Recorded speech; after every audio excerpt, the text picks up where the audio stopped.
It's Tuesday, January 20th. Welcome to Scouting the League. Well, college football is officially done as the Indiana Hoosiers take the national title.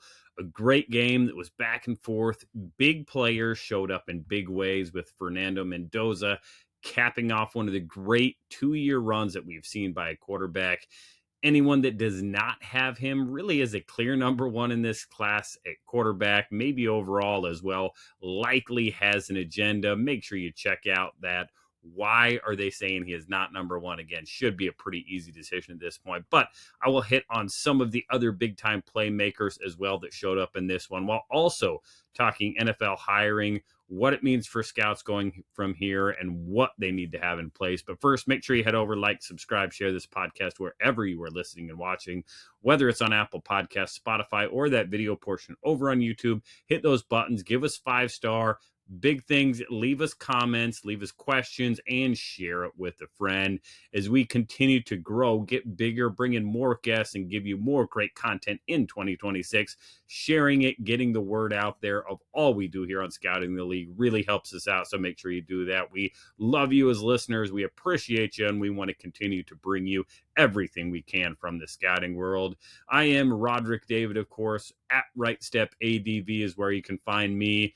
rsafootball.com is my website. Again, 6-7 years with the Atlanta Falcons, 1 year with the Tennessee Titans in the NFL, doing everything from pro to college, scouting assistant, getting to do a little bit of everything in the building. Again, really gives me great insight, again, from where I am sitting now as a consultant on the outside, where I'm still working with agents, scouts, players, aspiring scouts, teams, if you name it in the football world, I am probably doing something to help somebody out somewhere. So make sure you hit me up if you have any questions. Make sure if you're a scout or aspiring scout, you check out the scouting community as well, giving you the resources, information, kind of a spot where if you don't want to risk a job, let me do it for you. Let me do some work for you out in front while you remain anonymous, completely protect you in all ways, whether you are a scout or aspiring scout with an NFL team. Let me know. Find out even more over at thescoutingcommunity.com.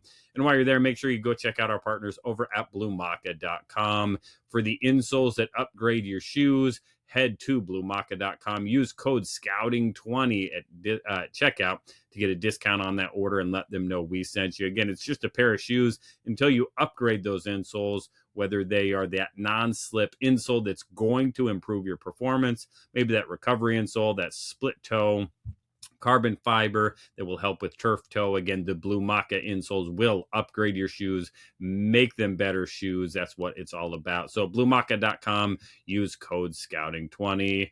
Tomorrow we jump on with Neil Stratton, who was at the American Bowl getting prepped for the East, West, and Senior Bowl. We're going to talk all-star games so far, maybe check in on what happened down at the American Bowl, what he liked, what he didn't like, and kind of set the table as we go forward. And make sure you have your calendar set for the Inside the League seminar on February 25th, 5:30 p.m. Eastern in Indianapolis. Scouting the League will be live streaming the event from the event on Twitter and YouTube, so make sure you check it out. Set those calendars. Let your families, let those that are want to be there but can't know that they can tune into the seminar to get all the information. Bart List Awards winners, Best Draft Award winners, and so much more that is announced on the college level. All of it right here on Scouting League, 5:30 Eastern. Make sure you set those reminders. So, big games and big players that show up in big games, and that was certainly the case on both sides last night. Again, you have to start with the guy who won the Heisman, who really put this team on his back multiple times. You see it on the quarterback draw, Fernando Mendoza. He answered the call. He got beat up in the process. Again, huge credit to Miami. That is absolutely what you want to do. If he's carrying out a fake, beat him up. That is part of the game. Ultimately, he does come out on top. Again, the quarterback draw showed his athleticism, certainly showed the toughness. Again, I don't think there were many questions about that, but he executed the offense given. Again, there were people during the game, again, asking the question, all right, is this just an RPO offense? A lot of people, this may have been the first time they've really gotten to see Indiana at length, maybe multiple weeks in a row. But again, you saw all the throws. Obviously, a back shoulder merchant. Again, kind of going back to the Aaron Rodgers, Greg Jennings, Jordy Nelson days where, man, they absolutely had that thing rolling. Again, really nice timing, really nice ball placement consistently. You saw the quick game, the RPO game. You saw him drive the ball deep. Again, he can do everything you need him to at an NFL level. Again, is it a very good? Is it an excellent level?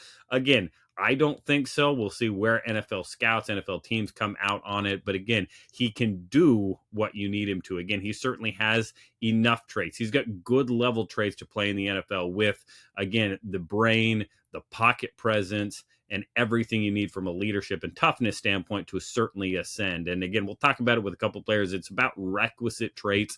If you're missing something in some spot, you better make up for it in other spots in an adjacent kind of offsetting way. Again, Fernando, again, maybe nothing really jumps out peak. Toughness, again, maybe his processing, all that kind of stuff, again, is really what pulls him up. And arguably that leadership is the most important thing at the quarterback spot. Showed why he should be quarterback number one in this group. Fairly clear cut, and the number one overall player. Again, fairly clear cut in my opinion. Again, we saw Tom Brady on the sidelines getting plenty of love. I'd imagine those two are going to be working together here in the future. And again, perhaps the Raiders have a process where, hey, number one's taken care of. Let's start thinking about those other draft picks we have. Let's make sure we nail those as we get our head coach set and get everything figured out to rebuild this roster on both sides. Better in the trenches. You got some really premier pieces in place, but again, we're not going to go too much in the Raiders. But again, Fernando Mendoza, I expect him to have that decal on his helmet playing there in Vegas for that team next fall. And again, certainly showed why last night. On the other side, again, a guy that I've been slow to warm to in Ruben Bain, once again, a game record. Again, everybody's going to talk about the short arms. And again, those that only talk about the short arms haven't probably done their homework, because again, it's about requisite and offset traits that allow guys to make it in the NFL. When you win against everyone that you have played, arguably on multiple years, it becomes less about the arm length and more about how you use the length. Again, always a discussion in drafts room. Again, you have a number on paper. You could be short at, again, maybe 32-inch arm length for an edge rusher, but you use all 32 with excellent strength, excellent pad level. Again, you're probably going to take that over a guy that's got 34.5-inch arm length with sufficient strength, maybe is just a sufficient bender, plays with high pad level. Again, it's not just about length. Again, maybe you could argue there's a ceiling there for Ruben Bain, but again, what is his ceiling at this point? Game wrecker, good 3-tech, good edge, 4-3 edge rusher playing from that left side. Again, this guy is an NFL starter. He should be a top 10 draft pick. He is going to step in and be able to win doing what he has done at Miami. You have seen him against NFL caliber players. He obviously is getting that look every week against both a big left tackle and then again, probably a first round pick in Francisco Mauigoa. Again, he's been in the grind. He has done it consistently. He has wrecked games. He has the requisite traits, those offset traits to the arm length, to where I don't think teams are ultimately going to talk about it. The media, the Twitter scouts, guys like me will be talking about it, trying to put it to bed, because he does have those offset traits that are going to allow him to win at the NFL level, even though that arm length is going to come in a little bit shorter than you'd like. The guy I just mentioned, Francisco Mauigoa, once again, just a solid, not sexy, extremely consistent prospect. Just shows up, answers the question. Again, he's not going to jump off the board. There's going to be, a fan base out there that when his name's called, again, it's going to be ho-hum. Yeah, you got better in the trenches. Probably more of a Troy Fatananu from last year type prospect. Again, not sexy, but again, a solid winner. You win in the NFL with guys like Francisco Mauigoa. Again, solid, consistently gets it done, knows what he needs to do. He's going to be a good player in the NFL. He showed up and was really consistent. Again, the other guy I'm going to mention in this big, again, really helped themselves out, Akeem Mesidor. A menace on that D-line once again, really made life tough for that offense. Age, again, you talk about the record, you talk about the offsets. Age has been brought up over and over. I believe he will be 25 when he is drafted. For most NFL teams, that's going to be an automatic flag. And all the flag is ask the question, why 25? Again, in today's day and age, less of an issue. That age has actually been ticked up just a little bit as the portal, as NIL has kept guys in school a little bit longer. Again, finally getting out of the COVID redshirt, where guys needed that extra year of development at college to make it to the NFL. Again, 25 will be an alert, but again, I view it as a non-factor, because when it comes down to it with Akeem, this guy looks like he's ready to play in the NFL basically from the time he gets drafted. And age is a flag. It's a question, not a knock. Again, the big question for guys when it comes to age is this guy still developmental? Akeem Mesidor does not appear to be a quote-unquote developmental prospect. Is there still more development? Yeah, there is with any guy coming out of the draft in the NFL. They are always going to develop more. But to be a quote-unquote developmental prospect, that means you are probably viewed as not being, again, an every down or a starter for at least a couple years, and that's not going to be him. He's going to be ready to play. I expect him to be starting in a role on the edge in year one, probably week one. So again, you are getting a ready to go plug and play player who is going to impact a defense on that defensive line. So again, you're talking second contract when he's, 29, maybe 30. If you get that fifth year pick, again, you're going to be just fine with that. If you get to that second contract with this guy, you are super happy. Age, I do not believe will be a factor, because he is going to be ready to go from day one. Other guys that certainly helped themselves out, undersized D'Angelo Ponds, of course. Some teams are not going to get past the height or size. Again, this is one of those guys. He's got those requisite offset traits. Again, the ball skills, the competitiveness, the toughness. Again, has to be a plan on this guy. Again, I think about guys like DeMonte KZ, who we had in Atlanta, made a good career, ball skills through the roof. Mike Sainristil, still, who Coach Quinn had in Washington, another, again, a guy, ball skills, toughness, leadership, undersized. You want to keep them out of certain roles, out of certain positions. They can get taken advantage of. But again, just like these guys, D'Angelo Ponds is going to make a team better. He's a guy you want on your roster. Where you draft that player, where you take that player, where you pay that player becomes a question, but this is a guy you want, and probably scouts are going to be lined up to fight for him. Omar Cooper Jr., Elijah Surratt, once again, solid, not number one type guys, clear NFL role players, though. And again, that's what it comes down to when we start talking about our scouting traits and our wide receivers. We will really get detailed in the way those wide receivers are viewed. Again, neither of these guys are clear-cut.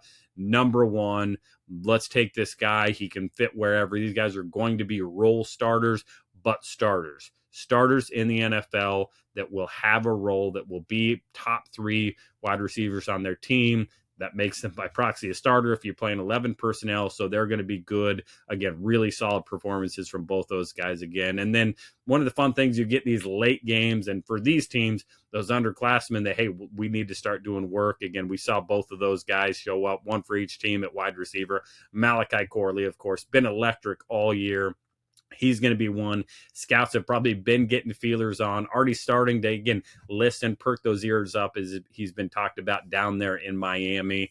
And on the other side, Charlie Becker, who made every big catch down the stretch that he could, a true junior in the fall of 26, that scouts probably doing their work on if they haven't already. Again, those underclassmen, good scouts have a lengthy notebook where every player, regardless of whether they think they're going to be an eventual draft prospect, if something is said, positive, negative, in between, they're putting a note down, because you never know who's going to be all of a sudden the pop guy, the guy that really develops in an offseason, really gets a chance, really starts pushing the process.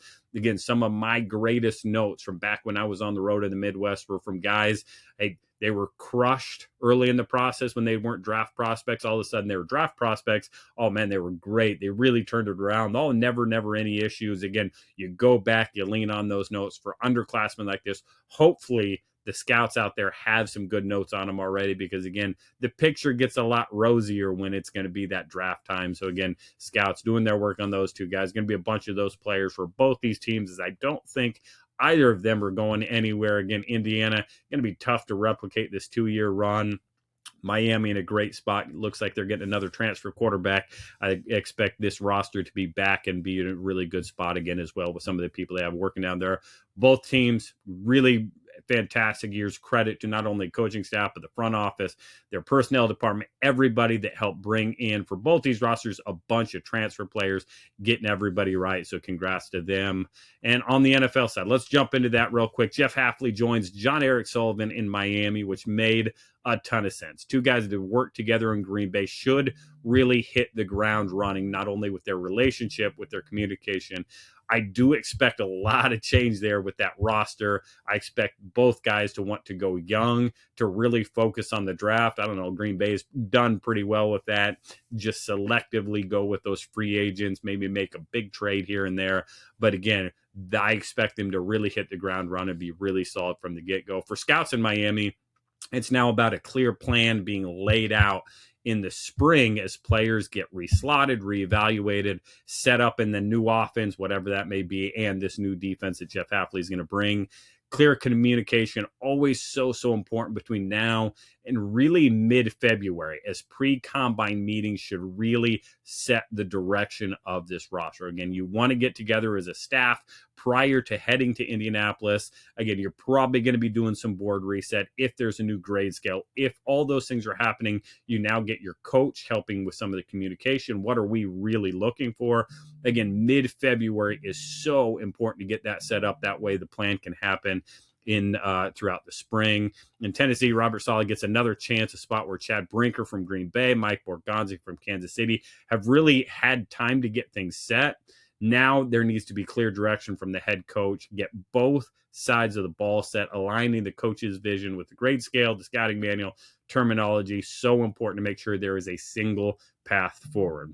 A number of these spots, you can't, spend too much time getting things right because, again, I circle that middle of February for these teams because, again, you're going to get scouts in the building for maybe a week, maybe 2 weeks for some of these teams. I think 2 weeks really has to be an important time for the scouts to get in, get on the same page because they're going to hit the road for the combine and for pro days as the board continues to get reset before you get together for a couple weeks in April prior to the draft. And by that time, again, work better be mostly in the barn. The hay better mostly be in the barn because you are running out of time to get anything right.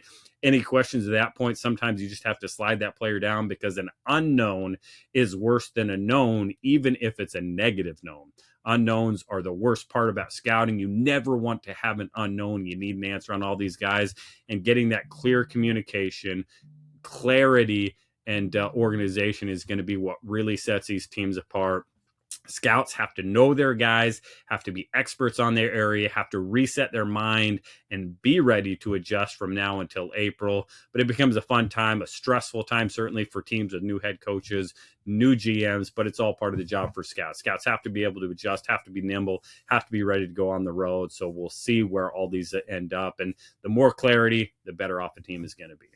Thoughts, you know what to do. Head over, Right Step ADV. Let me know on Twitter where everything is at. Let me know what questions you have on any of these teams. What we will expect as some of these spots get lined up. Only time will tell, but until then, I will be here and we will just keep scouting.